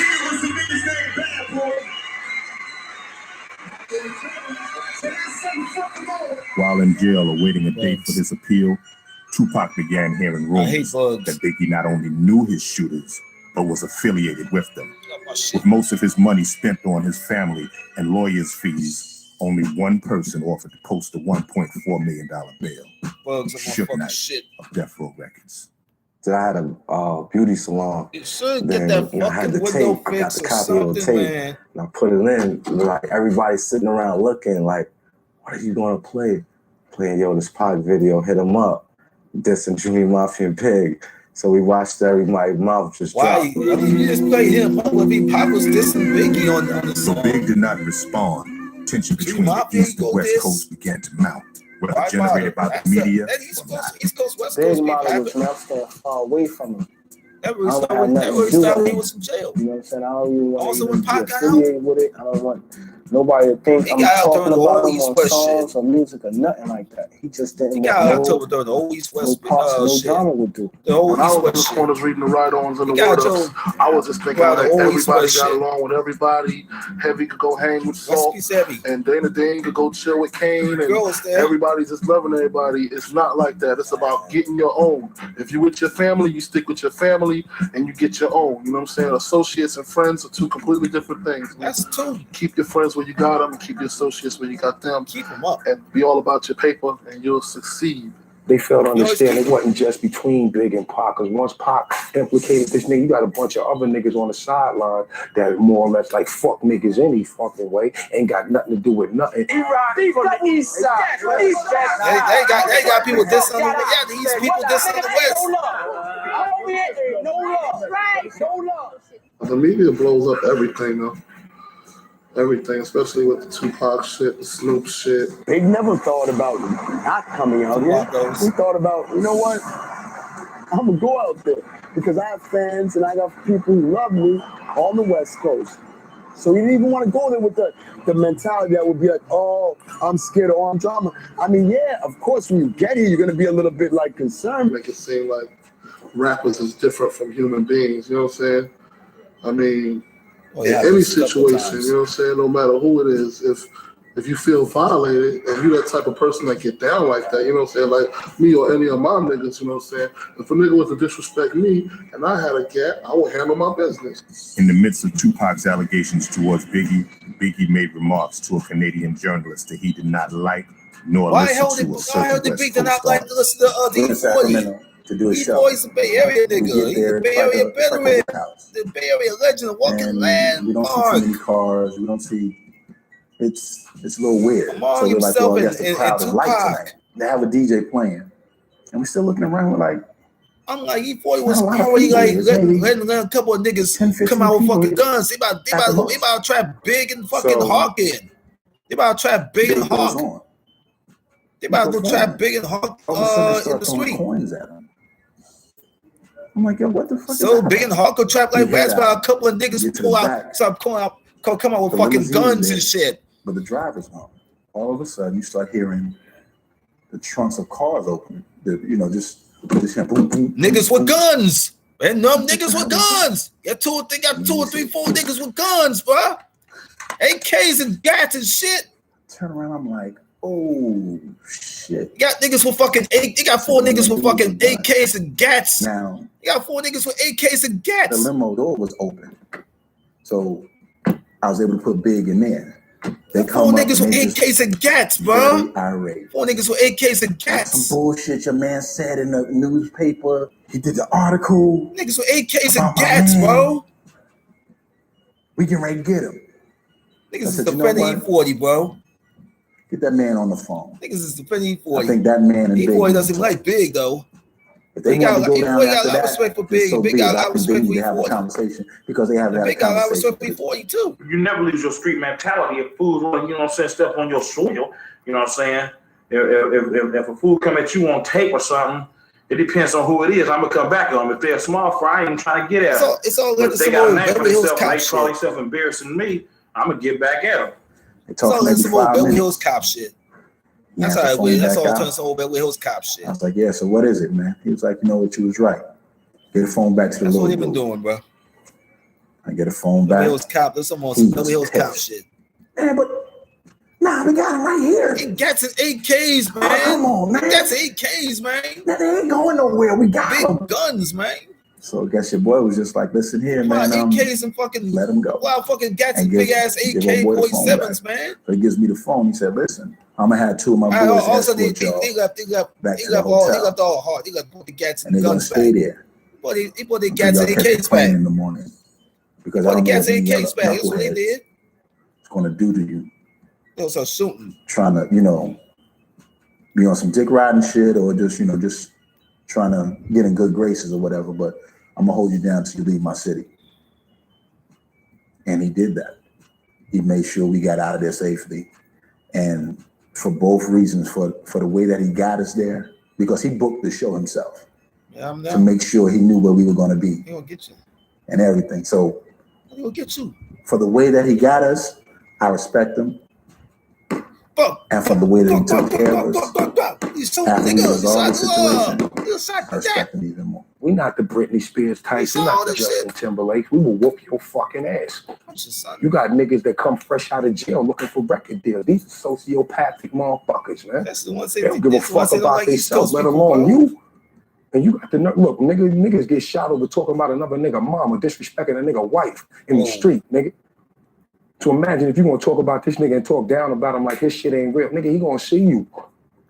But he ain't gonna be the one to do it. It's gonna be one of them little niggas on the sideline feeling like down to the murder of Tupac. On September 7th, 1996, after watching his man Mike Tyson beat Bruce Seldon, Tupac was headed to an after party with Suge Knight when he was shot 6 times. 6 days later, after losing a lung, his body gave out. And on September 13th, 1996, Tupac was pronounced dead. But then it was like, yo, this shit is real. This nigga fucking got murked, man. This nigga's dead, B. Live by the gun, die by the gun. I felt him. I still feel him. We got the records. I'm out here every day. He run the radio station. Every time I hear him, I feel him. So he gonna always be here. Big love Pac. There's no beef with Pac. That was on some other upper echelon bullshit. You know what I'm saying? Pac love Pac. Pac used to run with Big. Big used to run with Pac. Ain't no fucking drama with Pac. There's some other shit. Yeah. They got the audio recording from an answering machine now. It's already been played on the Ready to Die album, bro. Not Ready to Die. Life After Death. Biggie's second album. I heard it on the fucking album. It got to a point where it got so hectic that he was changing his fucking number like every month. If I'm not mistaken. Like he'll have a number and I'll be calling this number, and then one day number has been changed. Number has been changed. And then I'll have to see him somewhere or see C's or something. Like, yo, I'm trying to reach out to Big, y'all need his number. And they'll give me his number and we'll start talking again. But then it got to one point where that number got cut and I never got in contact with him no more. Number's been changed. All I can remember is Puffy telling me that on this Life After Death album, we're going more radio. Radio. We're going for more commercial. Radio commercial. We're going for more club And all that. Like discussions that we had, where he was like, damn, Big complaining. trying to make me do, like these R&B shit. Big complaining. Just like, yo, Matt, Big complaining, Matt. Yo, man, like, it's like, because he was like a hip hop head, like that was it, So at the time, he was just like, oh man, he's making me do these records. I don't want to do this shit. R&B. After a while, Big really understand. Puff was like, yo, we need them songs, radio songs. We need them hit songs. And Big was just figuring, I could come spit, and that's what I do, spit. And no, we need them radio songs, we need them club songs, and then you could do what you want to do. So a lot of times, Puffy always made sure he did the right thing when it came out of music. He said I'm supposed to be professional around at every place. I got rhymes. You going to Florida, B? Yeah. Well, the last time I ever saw Biggie was at Daddy's house, Puffy's recording studio. Big was in there. Jay-Z was in there. And they were supposed to do some record together. They didn't even know what it was going to be called or what it was going to be yet. Big is pacing in one direction back and forth, and Jay is pacing back and forth in another direction. So picture them just doing this. And both just mumbling to themselves. You got two dudes mumbling to themselves. They don't write lyrics down, so they're mumbling. He did that for a good while. Then Big came over to me and was like, yo, I'm gonna step out the jigger. I'll be back. Do this now after last time I ever saw him. It's big like this one. I got a phone call telling me, yo, Mo. Going back to Cali song? They did to your shit? I said, what? It's like, yo, he murdered your joint. I was like, what you talking about? It was like, yo, the more bounce joint? I was like, all right. It was like, yo, he calling that shit. It's called Going Back to Cali. I said, no, don't do that. I'm thinking that it was some teasing, like tempting kind of song, kind of lyrics. But then when I really listened to the song, I finally heard it. It's like it was an ode to California.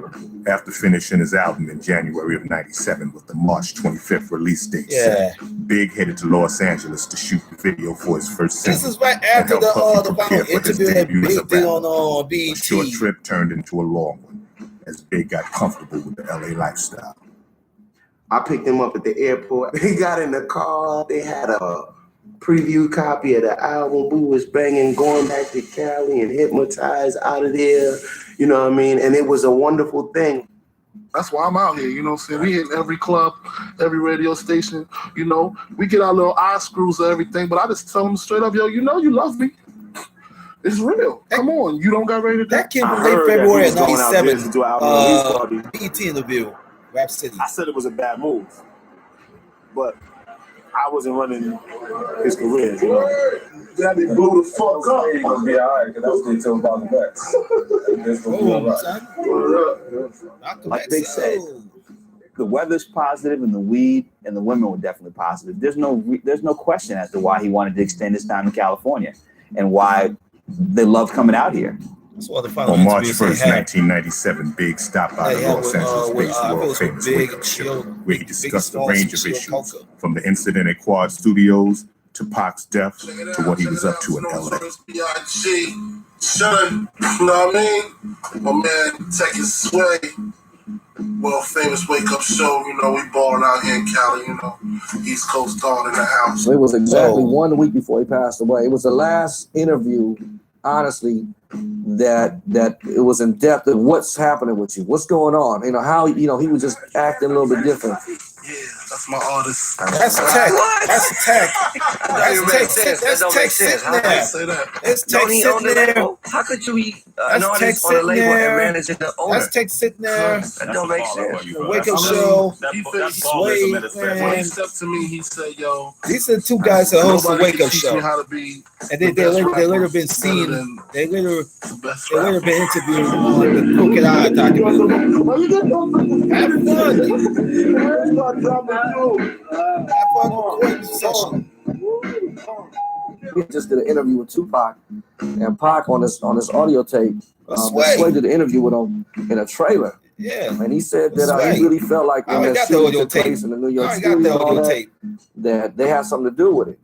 That he felt like he was set up, and we were close enough to when we did the interview with him. I asked him. It would say Biggie set it up or Puffy set it up or anything. You want to comment on people? I ain't that powerful. You know? Yeah. Yeah, Pac said that. Pac said that he was going to a studio to see you somewhere, and he felt like y'all set him up, man. It was like, how's that possible? First of all, he wasn't coming to see me. He was going to do a record for somebody else. I just happened to be upstairs working on the Dream Mafia project. Season them, saw him coming in. I was like, yo, Pac on his way up. We on our way down.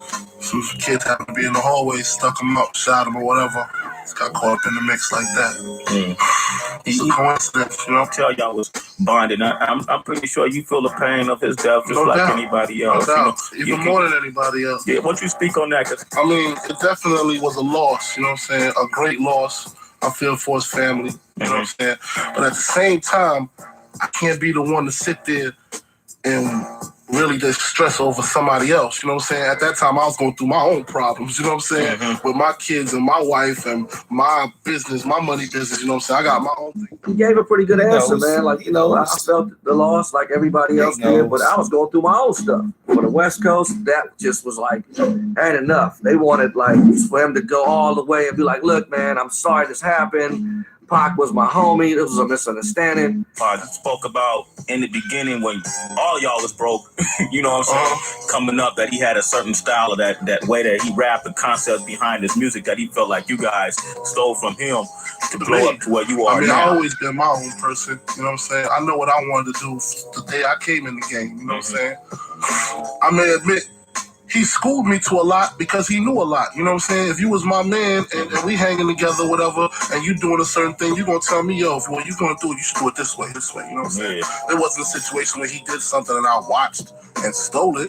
He told me, yo, you can do a whole lot of things in this game. You could be the broke rapper, or you could be the rich rapper. You know what I'm saying? You can rap as hard as you want on your album, but just make sure the radio got some joints. You know what I'm saying? Make sure you got those radio-friendly records that the girls is gonna like, that the radio's gonna like. It's gonna help you sell your album. And I took that into consideration by making Big Papas and One More Chances and Juicies and stuff like that. It was advice. It wasn't nothing getting stolen. Big was saying was like, look, man, when I ran into him, he was just like, yo, make the street joints, but make a couple of records for radio and the females so you can broaden your sales.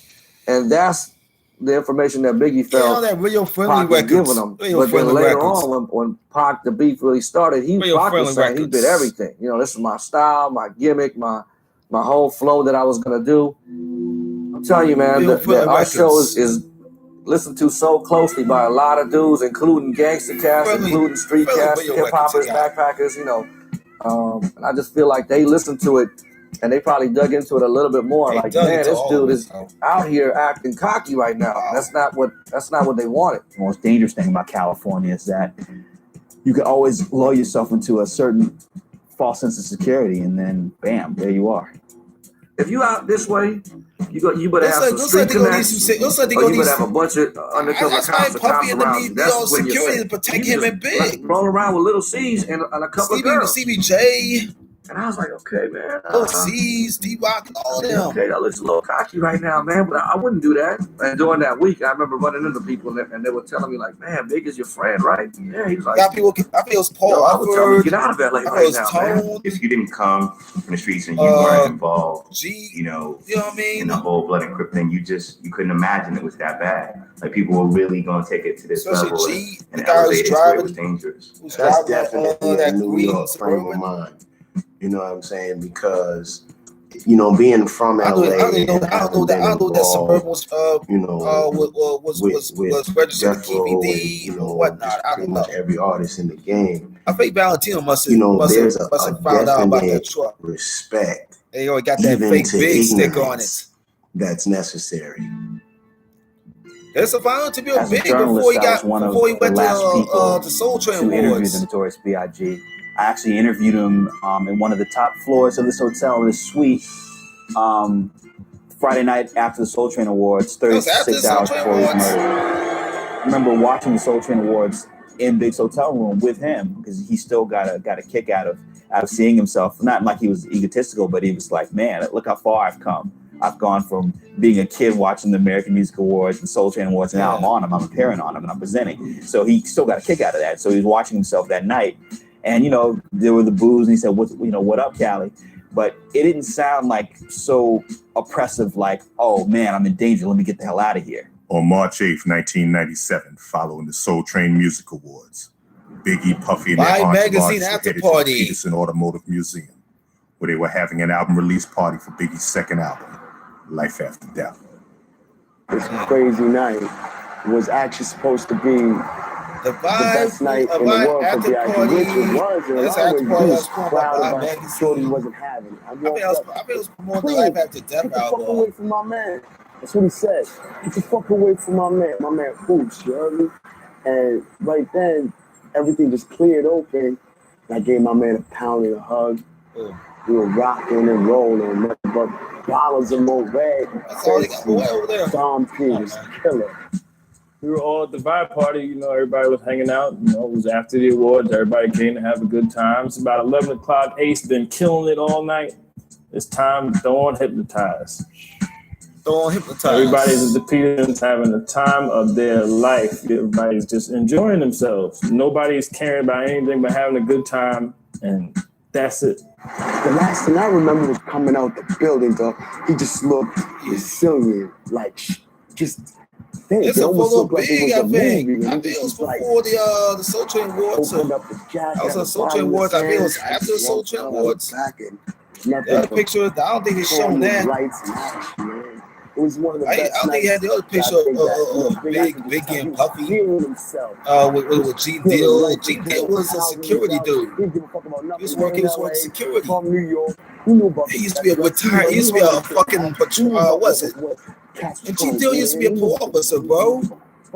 G Deal used to be a parole officer. Wolf. Anthony Jones, the one that got killed in Atlanta. Pushing down that circular back in 04. I was like, oh. Wolf got killed in 2004 by Big Meech's crew.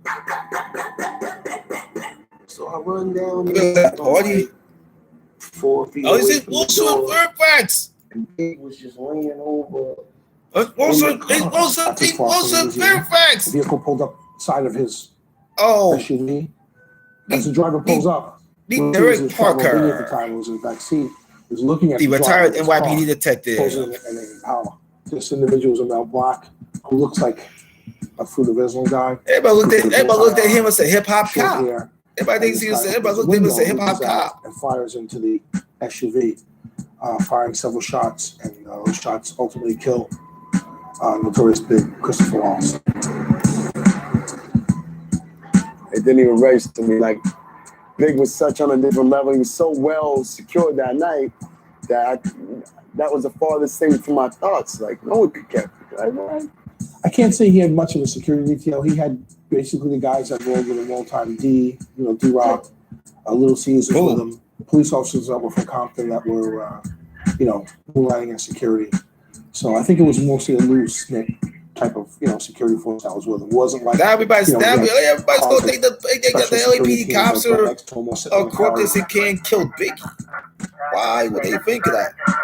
It's got to be that Muslim guy who got Biggie killed. I think Big Stick was already on the tire. It's already gone. I mean, that truck's gone, bro.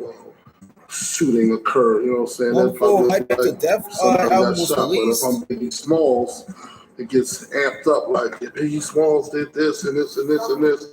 He was trying to blow it up because the limelight. On March 18th, 10 days after he was shot, Biggie took his last ride through Brooklyn. The Biggie funeral. Its intentions were to be a gathering to honor, remember, and pay respect to rap icon and Notorious B.I.G. The Biggie funeral, bro. And the events that took place would mirror the violent street life Biggie often rapped. He took his last ride. He took his last ride through the East Coast. By surprise. Because of the number of people that attended the funeral or wanted to come to the funeral. He took his last ride in Brooklyn, bro. And then we were to drive the procession into Brooklyn. All the way to a local graveyard. But the problem was the crowds were numbering thousands of people. I think it was a local cemetery, I think. And we already had a number of people that were funeral in Manhattan. So Big, man. The situation a little bit dangerous because we had a lot of people that went nuts, bro. That wanted to pay tribute to him, look at the casket or look at the... Everybody went crazy, dog. It was madness. It was utter chaos, man. There were between 5,000 cops in Brooklyn. It was madness, bro. It was madness, bro. It was like utter chaos, bro. Roadblocks. It was chaos. It was madness. It was hysteria. We were well planned. Mass hysteria. What to happen? We were well planned. 3 weeks after the shooting, Detective Kelly Cooper of the LAPD's Wilson Division. That's Detective Kelly Cooper right over there. That's him. That we have received and interviewed That's over Detective 100 Kelly witnesses. Cooper. I think it was him. Numerous clues. Detective Scott he just brought video from went to Texas. Houston, Texas, where they obtained a videotape. He brought the video from taken Texas. by some That's a fans video, that were man, at the before he scene got at the time of killed, the shooting. bro.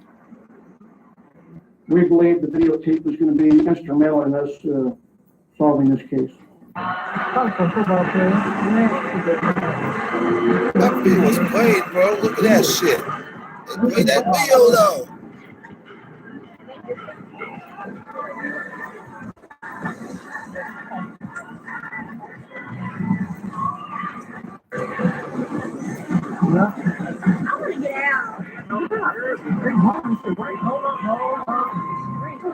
Oh, shit.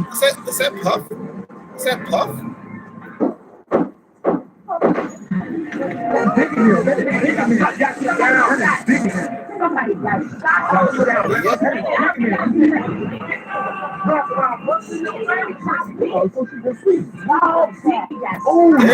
There's one. Oh, Lord. Oh, shit. Oh, somebody got this. Oh, please. Yeah, that was 5 tests first. Oh, look at Rick. Yo, bring up the car, please. I'm ready to go. I wonder why they was running that.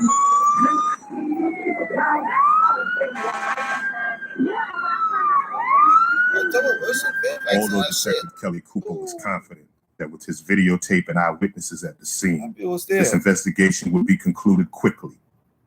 It has now been 10 years since the shooting death on March 9th without an arrest. When we found out that he got killed in LA, we met up and we came over here, Mike and myself. And it was a bright morning. It wasn't like it was rainy or anything, but it was like we thought about it. We'd rather have him still be around trying to get a nickel or a dime than to get into the game and then get taken from us. It shocks me that all these guys he considers real niggas, you rolling with real niggas, you rolling with gangsters. Nobody chased this guy to him. Nobody fired a shot at him. Nothing. It was just like, oh, he rolled up and shot him and left. Nobody said nothing else. As many dudes Puff had out there. Hell no. How the fuck did Big get it? A lot of people in retrospect say, well, yo, I told him he shouldn't have gone to California. You should be careful out there. If I was there, I would have been on point. I would have been the first person in the car. Look, you know, it's hindsight is 20/20. The fact of the matter is, you have to look at everybody. I mean, Puff was what, 25? Big was 24. We were all really, really young. Having seen the evolution of a lot of artists' success, Big was just at the cusp of, you know, all his hard work paying off. As far as enjoying his success, Big, he enjoyed it, but he didn't get a chance to fully enjoy it. I mean, he got all the perks of being a star because that's what he was. But as far as longevity, he didn't have enough time in the game to really see his kids grow up and, you know, help the people he really wanted to help, you know, after all the smoke cleared. See, it was still smoky when he died. That's how I see it. The smoke didn't clear yet. I just want to give a shout out to all my children, Tiana and little CJ. Biggie's daughter Tiana. I don't think of like Tiana Wallace. That's Biggie's daughter. That's my dad. That's I was little. I cried. It's supposed to and he didn't know Tiana what to do, so he went out and got me a big bag of cheese doodles. Sat in the middle right next to right a photo which happened to be her dad. The whole bag and I didn't try. That's definitely why I love food and I'm always hungry. My dad was a great storyteller. We were supposed to Tiana when she was a little girl. Even though she's all grown up now. She's all grown up now. She's her own woman now. I want justice to be served. I hope it's going to be served. I'm not sure if it is or not, but I just really want it to be. For all those years, she's been wanting justice. She's been wanting justice. She's been wanting justice for her father, Los bro. Angeles City Attorney's Office. Just for her father. At the time the film was produced, there was still a $50,000 reward leading to the arrest and prosecution of those responsible. Big Daddy Kane narrated that shit. Remember the guy who did the song with Tupac Cole, Wherever You Are? I feel it's an OG Emily song. That's an OG Emily song. That was for the One Nation compilation album. They got newspaper clippings. You see all this shit. You know what I mean? Newspaper clippings and all that shit. Old photos of Biggie. You got newspaper clippings and shit. Everything else had all been told, you know? That's how you get the ending out. That's more of that shit. It always happened there. stories that already been told. Gambling shit, and getting to the corner and rapping and riding with the producer and then get out back to the street corner and shit. You can tell from all the stories that he had with him. So what else did Matty C would do supervision work? So everybody's there. That's also what New York was like, you know what I mean? Especially Brooklyn. You know what I mean? Yeah, legal counsel provided by Nancy and them. Nancy McCall. I'm saying of course the art direction, all them people they did their jobs too. 2007 they did their job. Yep, there's stuff going on about Biggie's murder. So that's the story. Then the show Biggie did, you know, fight broke out, boom. Everything got weeping out. More Shepard and Peter Spira did the camera addings. The Marcus Blanchard did the re-recording mixing. All this man guarded Big. That's what they say. They guarded Big for a reason. They said that. They got more news clippings in there, so all newspaper clippings he just showed them right there. All that just led from the 90s. All that see Big in the studio. This before the murder. So there's more of those things. They showed me that through the documentary. So got a story to tell. I ain't get a chance to fuck around with that documentary.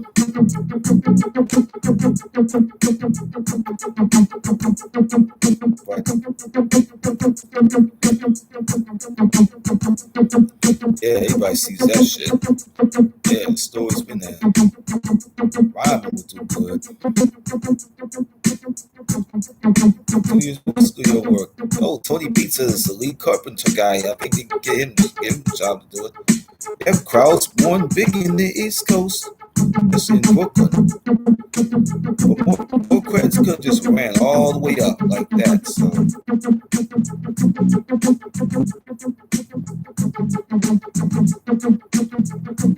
yep, you know, rapper says this. They said about this crowd turns out to be a turn funeral procession.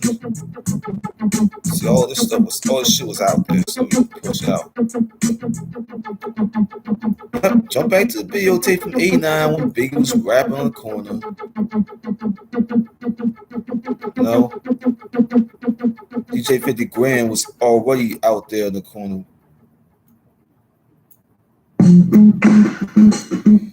See, there's some playing services and all that shit got played in. So there's more of that. Yeah, they found by the central scuffle and all that other shit. More shit that you see there. Minute stickers, those things already been worn by people. Sketch show suspect in rap star slang. They found out who the suspect was. Dream Hampton, that's the footage that came from her. All these people already there. All that just came out. You know what I mean? It's a whole catalog of Biggie. See, there's more of it, bro.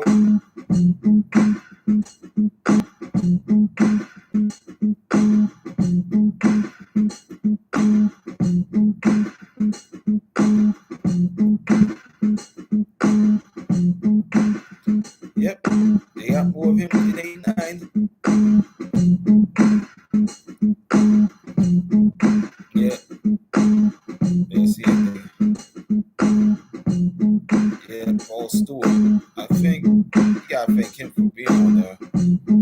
He was working for Def Jam. Yep. All the names are already out there.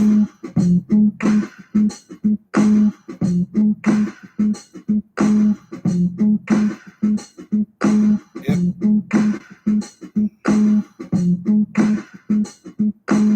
No. Man, shake outside my door, son. I'm supposed to be for like 9 L's. I think I'm going to Walmart for it. Yo, smoke the L, yo. The spot. Yo, smoke the L, bro. I said, all right. I couldn't get out of it, so I'm looking at the same boom. Nigga was clocking us for a little bit. He went dead to the line, son. Like, what? So open the door, nigga. I got the keys. We need the key. It's George's shit. I overcharged that fucking phone. I overcharged that motherfucking phone. I had to take out the charger.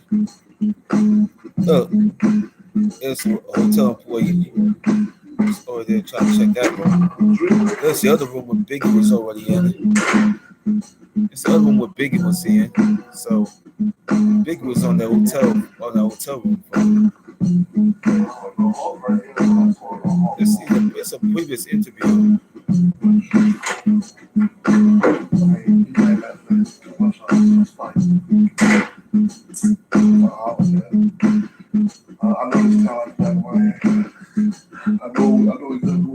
Big was on the phone. Who else was on there?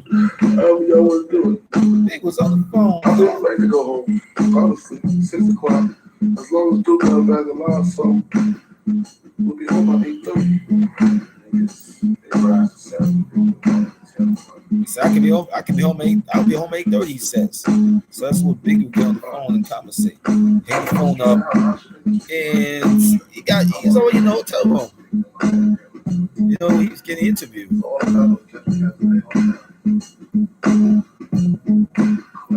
So a few people there in the hotel room, but it's all just clear.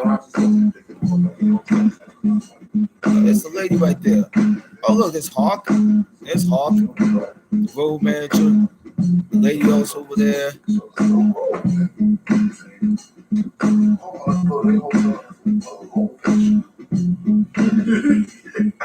Big would just stand there.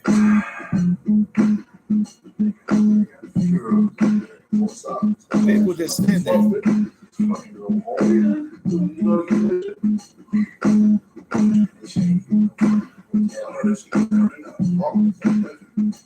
Man, Big was already getting a kick out of something in that interview. I mean, he was in the interview. I think him and Hawk were there. I think that was the end of the shit. I might go do another live stream for this shit. Hold on. Yep. That's the end. Copyright 2007 Aston Productions. Hold on, man. Hold on, Mike. Ah.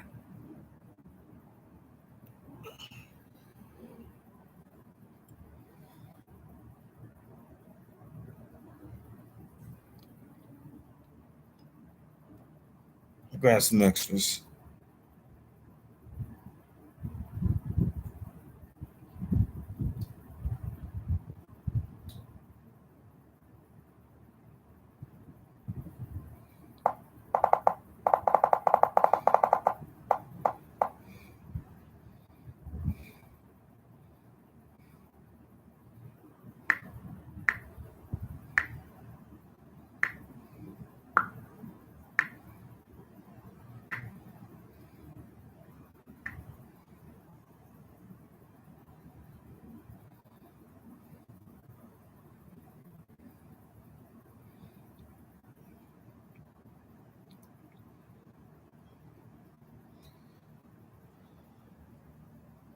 Oh man, I'm about to end this fucking thing. Okay, well, we'll end this. I'm gonna end this with podium bullshit. Video that was in memoriam of Biggie.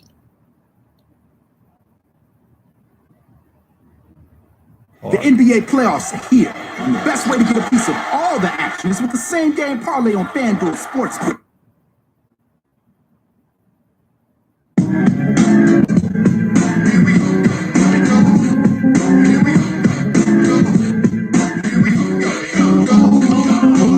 I was a terror since the public school era. Backroom passes, cutting classes, squeezing asses. Smoking blunts was a daily routine since 13. A chubby nigga on the scene. I used to have the Trey Deuce and the Deuce in my bubble goose. Now I got the Mac in my knapsack, lounging black, smoking stacks up in action sidekicks with my sidekicks, rocking fly kicks. Honeys wanna chat, but all we wanna know is where the party at. And can I bring back? If not, I hope I don't get shot. Better throw my vest on my chest, cause niggas is a mess. It don't take nothing but work for me to start something. Bucking and bucking at niggas like I was duck hunting. Coming out just me and my crew, cause all we wanna do is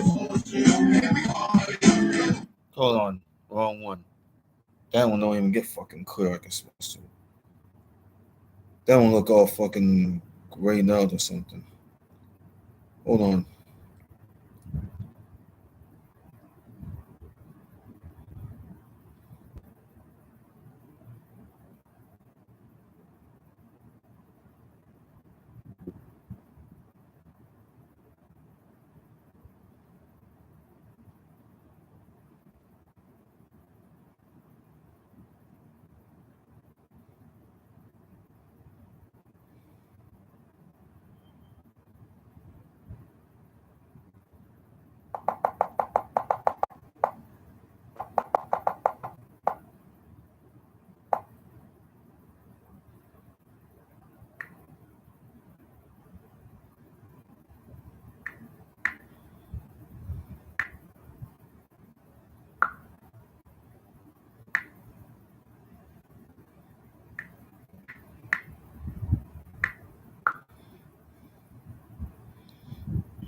That's not even no fucking sense.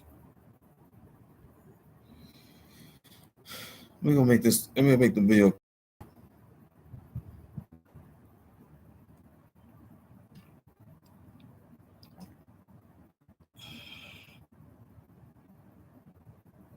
Ethiobranian's jumpy on.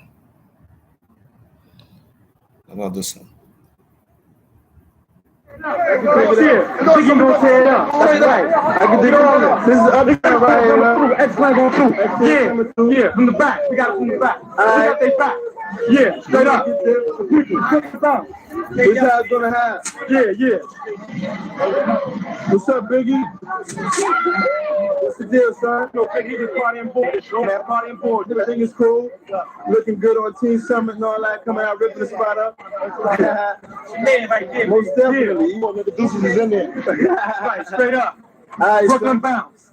Roll up.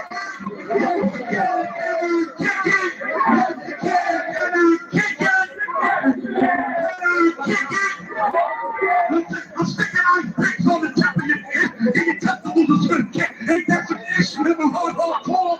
Harder than a plumber. It ain't no myth. It's a nigga with a split and a pro. Press on your back. So what you want, nigga? How you want to act? This is what happens there. 3. I think it was the edited version.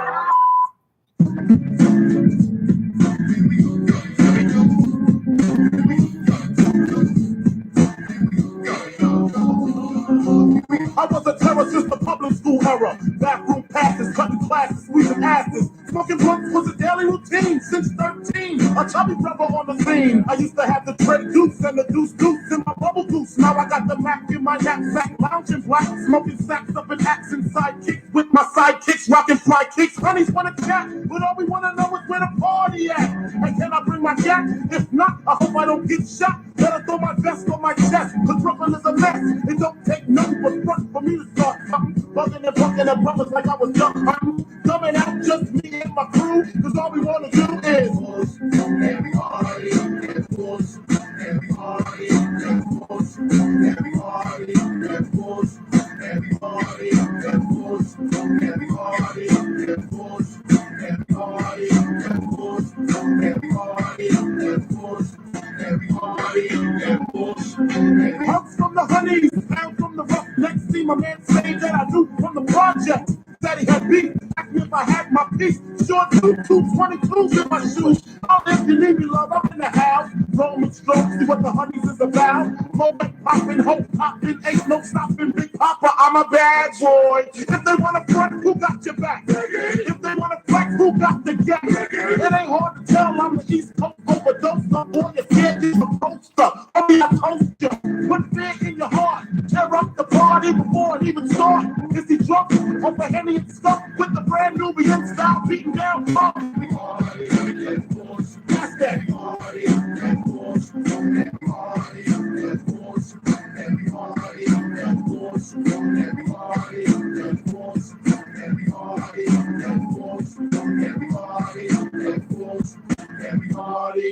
Bulls.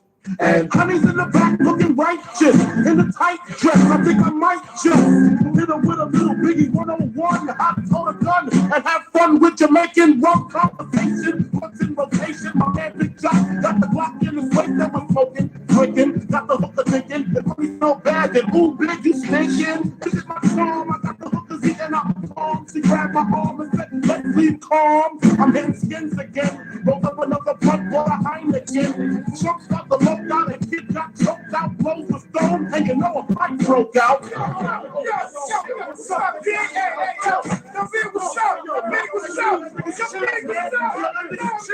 Yo, chill, man, chill. Can we just all get along so I can put stickies on my chest like little Sean? Get a pissy drunk up and don't carry on. And it's on, and I'm gone, that's that.